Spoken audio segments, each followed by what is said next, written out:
Salut à tous, nous sommes repartis pour une présentation de mode sur Warhammer Total War 3, jouable sur Immortal Empire. Ils vont cette fois se concentrer sur la race des Skaven en proposant un ensemble de contenus imposants, si ce n'est pas le plus dense connu pour cette race. Cette vidéo n'est donc qu'une présentation succincte de ce que ces mods nous proposent et il vous restera énormément de choses à découvrir par vous-même. Ils vont aussi plus précisément mettre en avant le clan pestilien avec 4 nouvelles factions jouables sur ce thème, ainsi que leurs propres seigneurs légendaires, de nouvelles mécaniques de jeu et bien entendu de nouvelles unités étoffant encore plus le roster de cette race pour l'occasion. Ces factions font donc partie des nombreuses possibilités si un jour Creative Assembly décide d'ajouter du nouveau contenu et encore une fois, grâce à ces mods, nous avons la possibilité de découvrir pourquoi pas de futurs seigneurs légendaires jouables. Et pour la petite histoire donc, commençons par Nurglitch, aussi appelé Nurglitch le Bouffi, qui fut le premier seigneur de la peste du clan pestilien, responsable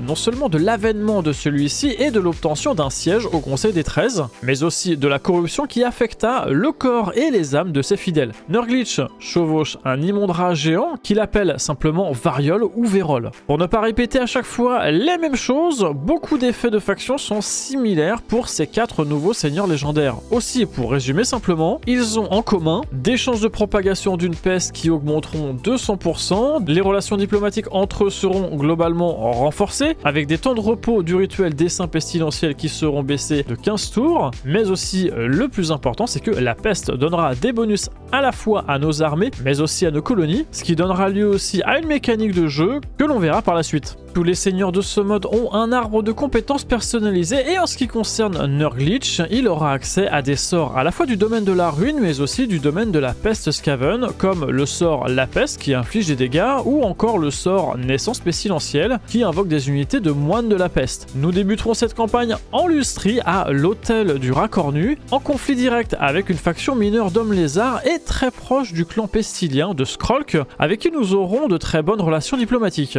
Ensuite, nous avons Arch Pontifex Sitch qui occupe le 7e siège du Conseil des 13 et qui est le souverain du clan Morbidus. Allié au clan pestilien, il lui donne donc une influence supplémentaire malgré son faible rang au Conseil, votant toujours ou opposant son veto quand cela est utile. En résumé, c'est un mage maîtrisant comme Nurglitch des sorts à la fois du domaine de la ruine mais aussi du domaine de la peste Skaven. Ses particularités en ce qui concerne ses effets de faction sont la capacité passive mort rampante pour ses unités justement qui causera des dégâts supplémentaires aux combattants.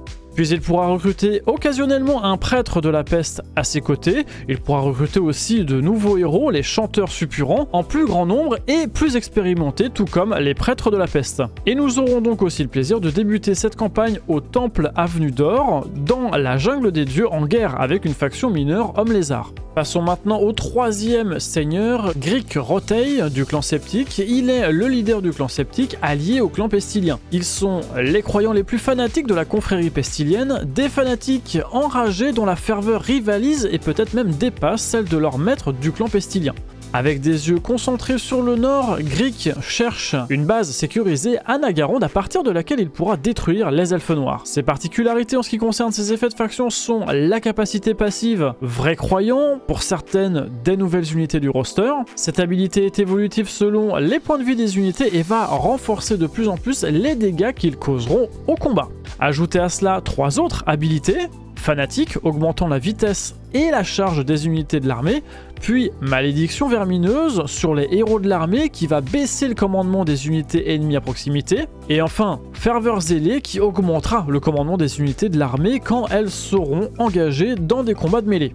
Grick est un combattant de mêlée, son arbre de compétences le renforcera en conséquence, et il aura droit à l'habilité en ton nom, un vortex qui causera des dégâts. Pour finir donc, nous débuterons cette campagne aux gorges de Ragdo, à proximité de Nagaronde, en guerre avec une faction mineure de Khorne.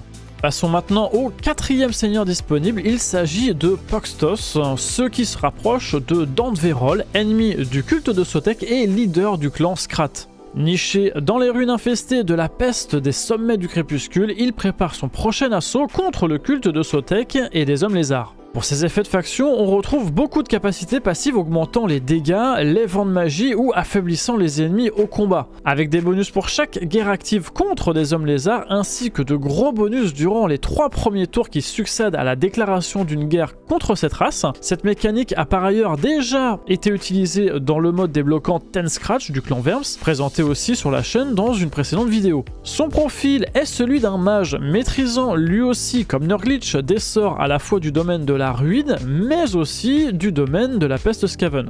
Enfin, nous débuterons cette campagne au pic du crépuscule, au sud de la Lustrie, en guerre avec une faction mineure aux elfes et bien entendu notre ennemi juré, le culte de Sotek. Profitons-en maintenant pour revenir sur la mécanique de faction qui est très intéressante. Nous avons la bonne surprise d'avoir accès au chaudron de Vérole, très clairement tiré de celui de Kugat. C'est le même fonctionnement pour faire simple, mais avec quelques modifications de base, en ayant accès notamment à la peste Skaven pour débuter. C'est depuis Warhammer 3 une mécanique qui pourrait être intégrée à la race des Skaven justement, et c'est très sympa de pouvoir jouer avec grâce à ce mode. Passons maintenant à une présentation succincte des nouvelles unités proposées comme les chanteurs suppurants, nouveaux héros, un mage ayant accès au souffle pestilentiel et au sort de la peste, des unités de vermine de fosse, unités anti-infanterie très intéressantes faisant des attaques empoisonnées et immunisées contre la psychologie, des vermines de la peste qui sont peut-être même plus fortes que des vermines de choc avec hallebarde puisqu'elles font des dégâts perce-armure avec des attaques imprégnées de peste ajoutant 28 à 56 dégâts par seconde. Mais aussi des rats ogres fous indémoralisables, frénétiques, avec des dégâts perce-armure, ou encore le grand rat vérolé faisant des attaques empoisonnées, perce-armure et projetant de la bile autour de lui, affaiblissant les ennemis à proximité. Bien d'autres choses sont encore à découvrir dans ces modes nous permettant de profiter d'énormément de contenu. Si vous souhaitez l'essayer, il s'agit de Pestilent Brotherhood. Pour ajouter des nouvelles unités, il faudra aussi Skaven Asset Pack. Et enfin, Mixus and Locker. Tous les liens sont en description de la vidéo, alors à très bientôt et bonne bataille à vous!